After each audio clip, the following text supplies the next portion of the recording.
सरस्वती शिक्षा समिति पाली द्वारा संचालित इस ऑनलाइन कक्षा में एक बार पुनः आप सभी विद्यार्थियों का हार्दिक स्वागत अभिनंदन है। आज हम कक्षा अष्टमी विषय विज्ञान जो हमारा पाठ चल रहा था पाठ 7 और पाठ का नाम है पौधे व जंतुओं का संरक्षण, यानी किस प्रकार हम पौधे और जंतुओं का संरक्षण कर सकते हैं उसके बारे में आज हम अध्ययन करेंगे। हमने पिछले टॉपिक में पढ़ा है वनोन्मूलन के बारे में कि भाई वनोन्मूलन क्या होता है। वनोन्मूलन का मतलब क्या होता है कि वनों को किसी न किसी आवश्यकताओं की पूर्ति के लिए काटना वनोन्मूलन कहलाता है। इसकी वनोन्मूलन की अपन ने परिभाषा ली। अब बात करते हैं वनोन्मूलन के दुष्प्रभाव क्या है, यानी वनों को काटने, जंगलों को काटने के बाद उसके पीछे होने वाले जो दुष्प्रभाव है उसके बारे में अपन बात करेंगे। पहली तथा बूजों ने वनोन्मूलन के दुष्परिणाम याद रखने या परिणाम याद करने का प्रयास किया। उन्हें स्मरण है कि वनोन्मूलन से पृथ्वी पर ताप और प्रदूषण के स्तर में वृद्धि हो रही है। हम जानते हैं कि वनों को काटा जाता है, उसमें से ज़्यादातर वन का जो उपयोग है वो ईंधन यानी लकड़ी के रूप में अपन इसका उपयोग करते हैं। और लकड़ी को जब जलाते हैं, ईंधन को जब जलाया जाता है, चाहे खेत का निर्माण हो चाहे बांध का निर्माण हो, इन सभी स्थितियों में वनों को काटकर जब जलाया जाता है तो जलाने से CO2 गैस का निर्माण होता है। और यही CO2 गैस पर्यावरण में यानी यूँ कह सकते हैं वायुमंडल में जो ग्लोबल वार्मिंग जो प्रक्रिया है, यानी वायुमंडल को गर्म करने का जो काम है, पृथ्वी को तापमान को बढ़ाने का जो काम है, वो ये कार्बन डाइऑक्साइड गैस करती है। तो देखो इससे वायुमंडल में कार्बन डाइऑक्साइड, यहाँ पर ये जो कार्बन डाइऑक्साइड नाम आया, ये किसके जलने से निकलती है। जितने भी अपन कार्बनिक ईंधन जलाते हैं, चाहे वो पादप हो चाहे जंतु है, लेकिन अपन यहाँ वनों की बात कर रहे हैं, पेड़ पौधों की, तो उनको जलाने से कौन सी गैस निकलती है, कार्बन डाइऑक्साइड। कार्बन डाइऑक्साइड का आपको सूत्र पूछ ले तो आप क्या लिखोगे, CO2। ये कार्बन डाइऑक्साइड का क्या है, सूत्र है। अब हम बात करते हैं इसमें आगे का स्तर बढ़ता है। भौम जल, देखो भौम जल किससे कहते हैं। भौम जल का मतलब ये होता है, ये जो वर्ड लिखा हुआ है भौम जल का मतलब होता है भूमि के नीचे स्थित जल। तो भूमि के स्थित जो जल हम बेरों से, कुओं से, हैंडपंप से, इन सभी से जो हम जल प्राप्त करते हैं, उन जल को अपन भौम जल कहते हैं। भूजल जिसको अपन एक अन्य नाम से पुकारते हैं। तो भूजल, भौम जल का मतलब पृथ्वी के भूगर्भ में स्थित जो जल है उसको जल को हम भौम जल कहते हैं। उसका स्तर का भी निम्नीकरण हो रहा है, वो भी धीरे धीरे कम हो रहा है। आजकल आपने देखा होगा, पहले तो हैंडपंप से पानी भी निकलता था। आपके भी अपने गली के आसपास, गली के आसपास या गली के अंदर आप देखोगे जहाँ हैंडपंप लगे हुए हैं, तो अब उन हैंडपंपों से कुछ भी नहीं निकलता, यानी पानी निकलता ही नहीं। उसका कारण क्या है, भूजल धीरे धीरे क्या हो रहा है, सूख रहे हैं, वो धीरे धीरे नष्ट हो रहे हैं। तो वो उसका कारण जो है वो क्या है, वनोन्मूलन है। अब इसका कारण वनोन्मूलन कैसे है, तो मैं आपको एक थोड़ा सा एग्जाम्पल देके समझा देता हूँ। जैसा आपने देखा होगा कि जब बरसात होती है तो बरसात होने के दौरान बरसात का जो जल सड़क पर गिरता है और वही जल जो है वो खेतों में गिरता है। अब खेतों में स्थित जल तो सूख जाता है, लेकिन सड़कों पर स्थित जो जल है या गलियों, अपने मोहल्लों के अंदर जो जल है वो बहता हुआ जाता है। लेकिन कभी भी खेतों के अंदर जल बहता नहीं है, वो जल जो है वो सूख जाता है। तो सूखने का मतलब क्या है, जहाँ पर पेड़ पौधे अधिक होती है, जहाँ फसलें अधिक होती है, वहाँ की जो मिट्टी होती है वो भुरभुरी होती है। क्योंकि पेड़ पौधे, फसलों की जो जड़ें हैं वो जड़ें भूमि के अंदर जाकर भूमि के बड़े बड़े टुकड़ों को छोटे छोटे टुकड़ों में तोड़ती है, जिससे वहाँ पे स्पेस बन जाता है, रिक्त स्थान बन जाता है। और रिक्त स्थान होने की वजह से जो जल है, यानी भूमि की सतह के ऊपर जो स्थित जल है, वो जल रिस कर कहाँ चला जाता है, पृथ्वी की गहराई में चला जाता है। तो भूजल के स्तर को बढ़ाने का काम किसने किया, पेड़ पौधों ने किया। क्यों, क्योंकि पेड़ पौधे मिट्टी की जो कठोर सतह उसको नरम सतह में बदलने का काम करते हैं, उसको भुरभुरा करने का काम करते हैं, यानी कि अपन कह सकते हैं मिट्टी को उपजाऊ क्षमता बढ़ाने का काम करता है। और जितनी ज़्यादा मिट्टी की उपजाऊ क्षमता होगी, मिट्टी की जल धारण क्षमता भी उतनी ही ज़्यादा होगी। और जब मिट्टी की जल धारण क्षमता अधिक होगी तो वो जल जो है वो पृथ्वी के भूगर्भ में जाकर भूजल का एक प्रकार से अपन कह सकते हैं वो भाग बनता है। तो इस प्रकार भौम जल में क्या हो रहा है, निम्नीकरण हो रहा है। उन्हें पता है कि वनोन्मूलन से प्राकृतिक संतुलन भी प्रभावित हो रहा है। प्राकृतिक संतुलन कैसे, हम जैसे बात करें कि मानव जो है या सभी जीव, चलो मानव की अपन क्यों बात करते हैं, चाहे पेड़ पौधे हो चाहे जीव जंतु है, वो श्वसन के दौरान कौन सी गैस का निष्कासन करते हैं, तो हम जानते हैं CO2 का। कौन सी गैस का उपयोग करते हैं, तो हम जानते हैं ऑक्सीजन का। तो कौन सी गैस का निष्कासन करता है, तो हम जानते हैं जब भी चाहे पृथ्वी पर कोई भी जीव जंतु है, सजीव होना चाहिए, चाहे वो पेड़ पौधा हो, चाहे जीव जंतु हो, मनुष्य कोई भी हो, वो सभी जो है वो श्वसन के रूप में कौन सी गैस का उपयोग करते हैं? तो हम सभी जानते हैं ऑक्सीजन गैस का उपयोग करते हैं। और वापस बाहर कौन सी गैस निकालते हैं? CO2 गैस बाहर निकालते हैं। अब कैसे संतुलन होगा प्रकृति का? तो देखा, ध्यान से समझना। मानव श्वसन के दौरान कौन सी गैस निकाली, या जितने भी जीव जंतु वो श्वसन के दौरान कौन सी गैस निकली? ऑक्सीजन। तो वायुमंडल में ऑक्सीजन की जो मात्रा है, वायुमंडल में ऑक्सीजन की को जो क्वांटिटी है, जो मात्रा है, वो मात्रा धीरे धीरे क्या होगी? बढ़ेगी। अब ऑक्सीजन की हम जानते हैं मात्रा वायुमंडल में कितनी होती है? 21% ऑक्सीजन होता है। तो 21% ऑक्सीजन वायुमंडल के अंदर उपस्थित होता है। अब इस 21% में लगातार क्या होगी? माफ कीजिए, यहाँ पर ये जो ऑक्सीजन है, उस ऑक्सीजन में लगातार क्या होगी? कमी होगी। थोड़ा ध्यान से वापस एक बार थोड़ा समझना। इसमें होगा क्या? प्रकृति में उपस्थित जितने भी जीव जंतु है, चाहे वो पादप हो, चाहे कोई भी जंतु हो, ध्यान से समझना, प्रकृति में उपस्थित जितने भी जीव जंतु है, पादप, मानव, जो भी है, वो सभी जो है वो श्वसन के दौरान कौन सी गैस का उपयोग करते हैं? ऑक्सीजन गैस का उपयोग करते हैं। अब लगातार हम जो है पेड़ पौधे जो है वो श्वसन के दौरान ऑक्सीजन गैस का उपयोग कर रहे हैं। इससे होगा क्या? वायुमंडल में ऑक्सीजन की धीरे धीरे क्या हो जाएगी? कमी हो जाएगी। तो वायुमंडल में धीरे धीरे ऑक्सीजन की क्या हो जाएगी? कमी हो जाएगी। धीरे धीरे ऑक्सीजन लगातार वायुमंडल में कम होता जाएगा। अब बात करते हैं वायुमंडल में ऑक्सीजन है कितना। तो आपने पिछले कक्षा में अध्ययन किया होगा कि वायुमंडल में ऑक्सीजन कितना प्रतिशत होता है? 21%। अब इस 21% में लगातार क्या आएगी? कमी आएगी। अब इस कमी को पूरा करने का काम कौन करेगा? तो कमी को पूरा करने का काम आपको पता है कि ये जो ऑक्सीजन का उपयोग हमने किया है, उसके दौरान हमने कौन सी गैस निकाली है? CO2 गैस निकाली है। कौन सी गैस निकाली है? CO2 गैस निकाली। अब ये जो CO2 गैस बनी है श्वसन के दौरान, इस CO2 गैस को कौन? पेड़ पौधे। प्रकृति में उपस्थित जितने भी पेड़ पौधे हैं, वो सभी पेड़ पौधे जो है वो किस के उपस्थिति में? प्रकाश की उपस्थिति में प्रकाश संश्लेषण द्वारा वापस कौन सी गैस का निर्माण करेंगे? वापस ऑक्सीजन गैस का निर्माण करेंगे। यानी जो ऑक्सीजन गैस कम हुई थी, वही ऑक्सीजन गैस वापस यहाँ पर क्या हो जाएगी? बढ़ जाएगी। यानी अपन यूँ कह सकते हैं ऑक्सीजन जो कम हुई थी श्वसन के दौरान, वो प्रकाश संश्लेषण के द्वारा वापस बढ़ जाती है। ये काम किसने किया? पेड़ पौधों ने किया। यानी पेड़ पौधे जो है वो प्रकृति में संतुलन को बनाए रखने का कार्य करते हैं। अब बात करते हैं हम आगे इसमें। तो आपको समझ में आ गया होगा प्रकृति संतुलन का मतलब क्या है, भी प्रभावित होती है। प्रोफेसर अहमद ने बताया था कि यदि वृक्षों की इसी प्रकार अनवरत, अनवरत का मतलब लगातार, कटाई चलती रही तो क्या होगा? वर्षा व भूमि की उर्वरकता में क्या आएगी? कमी आई थी। मैंने पहले ही आपको बता दिया, मिट्टी की उर्वरकता में कमी आएगी, वर्षा की जो दर है उसमें कमी आ जाएगी।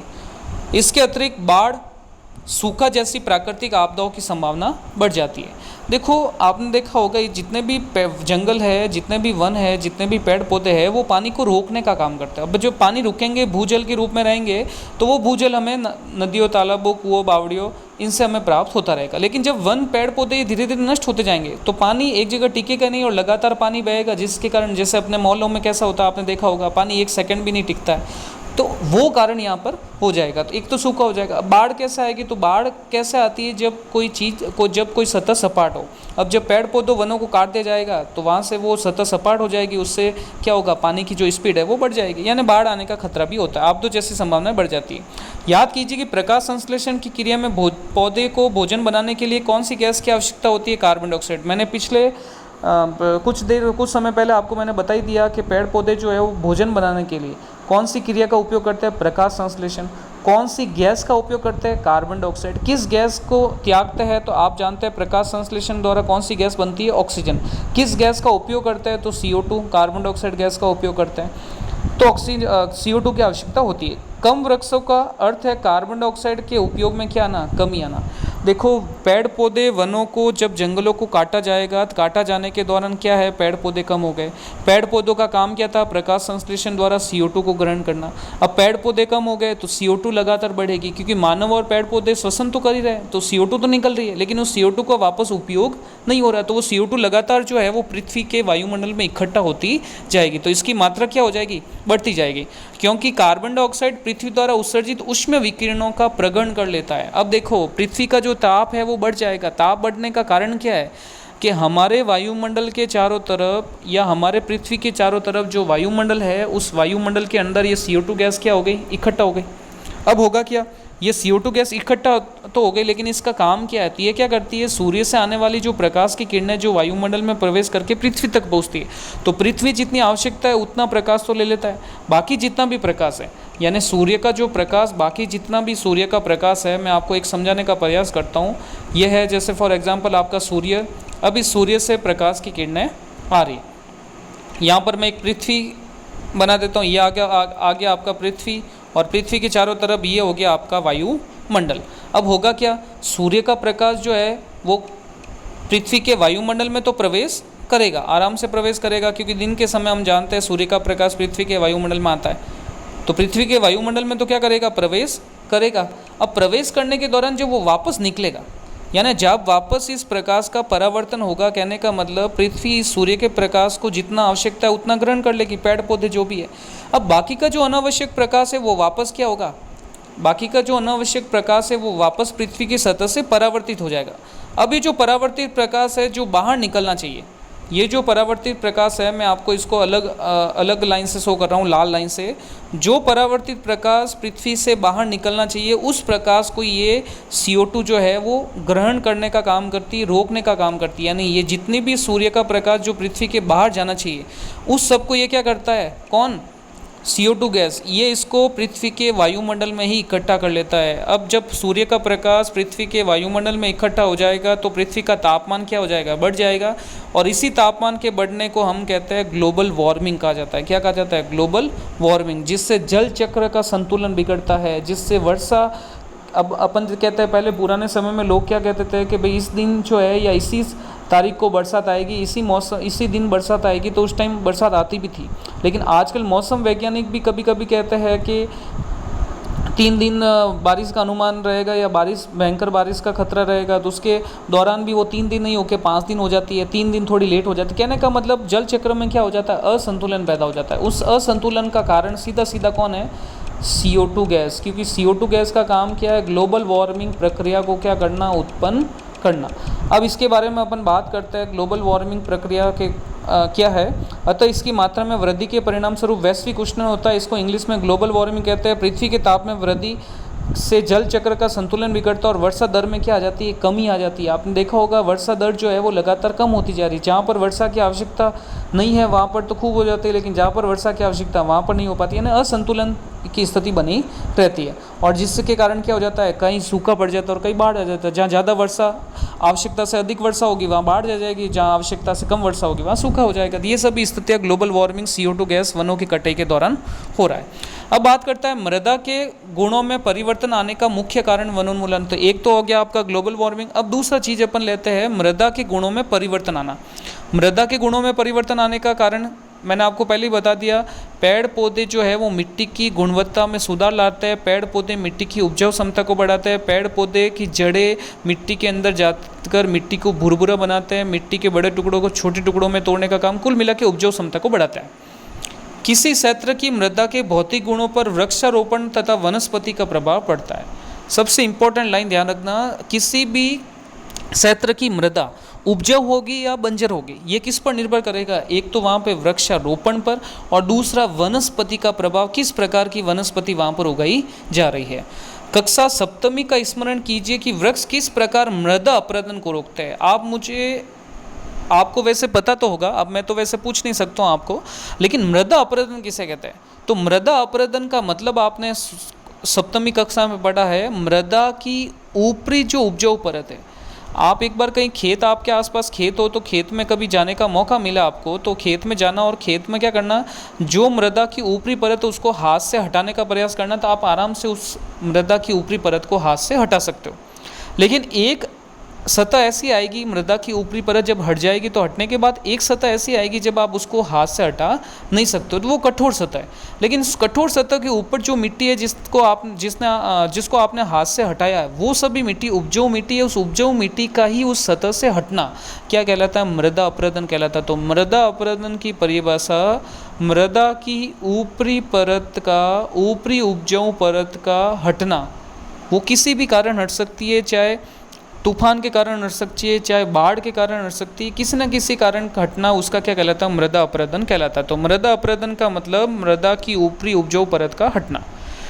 भूमि पर वृक्षारोपण, वृक्षों की कमी होने से मृदा अपरदन अधिक होता है। क्यों होता है मृदा अपरदन? क्योंकि वृक्ष जब नहीं होंगे, पेड़ पौधे जब नहीं होंगे, तो जब वर्षा का जल होगा वो एक जगह टिकेगा नहीं, एक जगह रुकेगा नहीं, और रुकेगा नहीं तो वो बाढ़ के रूप में उस मृदा की ऊपरी पूरी मिट्टी को क्या कर देगा, साथ में लेके चला जाएगा, जिससे क्या होगा, मृदा अपरदन हो जाएगा। मृदा की ऊपरी परत हटने से नीचे की कठोर चट्टानें दिखाई देने लगती है, जो अभी मैंने पहले बताया आपको। इससे मृदा में ह्यूमस की कमी हो जाती है। ह्यूमस किसे कहते हैं?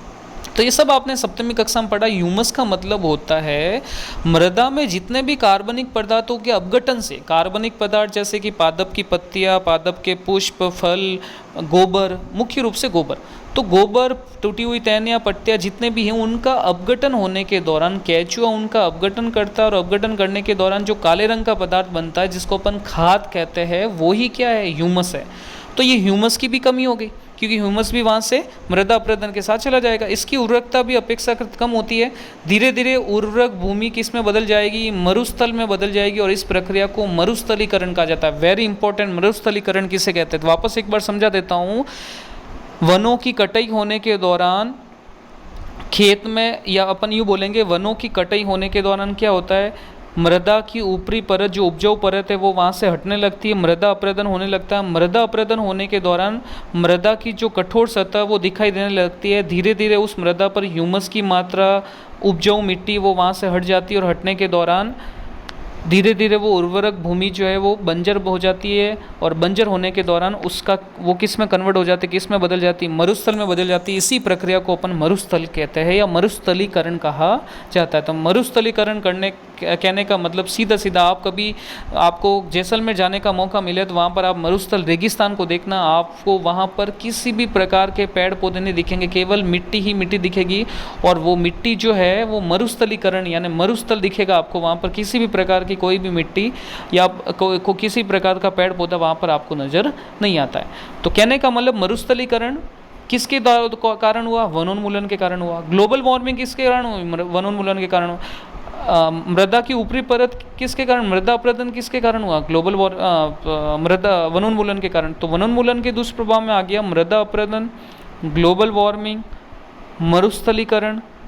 तो ये सभी जो चीज़ें हैं वो सभी किसके अंतर्गत आ गई है? भूजल के अंदर कमी, ये सभी किसके अंतर्गत आ जाती है? वनोन्मूलन के दुष्प्रभाव के अंतर्गत आ जाती है।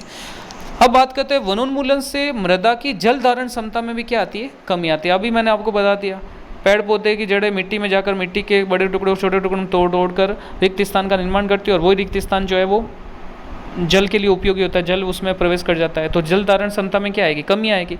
भूमि की ऊपरी सतह से जल के नीचे की ओर अंत स्त्रवण पर भी विपरीत प्रभाव पड़ेगा। जल की जो मृदा की ऊपरी परत पर जो जल स्थित है वो रिस कर कहाँ जाता है? मृदा की निचली सतह पर, और वहाँ पर भूजल का निर्माण करता है, भूजल का भाग बनता है, विपरीत उस पर भी विपरीत प्रभाव पड़ता है, जिसके परिणाम स्वरूप बाढ़ आती है। क्योंकि पानी जो है वो मिट्टी के ऊपर ही रहेगा, मिट्टी के ऊपर रहेगा तो उसकी मात्रा अधिक होगी, नहीं तो रिस कर कहाँ चला जाएगा? नीचे चला जाएगा। तालाब सूखते क्यों? तालाब सूखने का कारण क्या है? मृदा भूजल का कारण बनना। जो भी मृदा से जल रिस कर चला जाता है भूजल। आपने देखा होगा, जब भी तालाबों, आपको कभी किसी गाँव में जाने का मौका मिले तो वहाँ पर किसी तालाब को देखना, जब तालाब बढ़ता है तो कुएँ का जल स्तर है वो भी बढ़ जाता है। उसका कारण क्या है? जब भी ऐसा तो है नहीं, बारिश का जल जो है वो कुएं के अंदर गिरता है, और कुआं जो है वो पूरा भर जाता है, कुएं का पानी का लेवल बढ़ जाता है। तो बारिश का इतना पानी नहीं गिरता, कुएं के अंदर पानी इतना बढ़ जाए, तो वो कुएं जितने भी है गांव के, वो क्यों बढ़ते हैं? उसका जो सतह है, उसका जो लेवल है वो ऊपर तक क्यों आ जाता है, या कुएं क्यों बढ़ जाते हैं, बावड़ियाँ क्यों बढ़ जाती है? उसका कारण सीधा सीधा तालाब है। तालाब से जो भी जल रिसता है वो रिस कर कहाँ चला जाता है? कुएं के अंदर चला जाता है, बावड़ियों के अंदर चला जाता है। जो जल हमें पीने के रूप में, सिंचाई के रूप में अपन उसका उपयोग करते हैं। तो मृदा के अन्य गुण जैसे पोषक तत्व, गठन इत्यादि में वनोन्मूलन के कारण प्रभावित होता है। हमने कक्षा सप्तमी पढ़ा था कि वनों से हमें अनेक प्रकार के उत्पाद प्राप्त होते हैं। इन उत्पादों की सूची बनाई। यदि वृक्षों को निरंतर कटाई करते रहे तो क्या हमें इन उत्पादों की कमी का सामना करना पड़ेगा? अवश्य करना पड़ेगा। तो ये सभी चीज़ें जो है वो आपने सप्तमी कक्षा में पढ़ी है। अभी इस टॉपिक में हमने वनोन्मूलन के बारे में पढ़ा है। अब बात आता है इस टॉपिक से गृह कार्य के बारे में। तो सबसे पहला गृह कार्य बनता है वनोन्मूलन के दुष्परिणाम आपको लिखना है। सबसे इंपॉर्टेंट पॉइंट, ये सबसे इंपॉर्टेंट पॉइंट है, बोर्ड परीक्षा में आने लायक क्वेश्चन है, ध्यान रखना। और दूसरा क्वेश्चन है वैश्विक उष्णन क्या है, समझिए। वैश्विक उष्णन की प्रक्रिया आपको मैंने समझा दी है, CO2 गैस वाला, तो वो आपको समझाना है। और मरुस्थलीकरण किसे कहते हैं? तीनों इंपॉर्टेंट प्रश्न हैं बोर्ड परीक्षा में आने लायक, ये तीनों इंपॉर्टेंट प्रश्न हैं। तीनों इंपॉर्टेंट प्रश्नों को आपको याद करना है, ध्यान रखना। तो पहले ध्यान से इसको वीडियो को समझना है, पहले ध्यान से सुनना है, समझना है, समझने के बाद ध्यान से इन तीनों प्रश्न को आपको अपनी कॉपी में करना है, ताकि आप आसानी से इन प्रश्नों के उत्तर को लिख सके। धन्यवाद।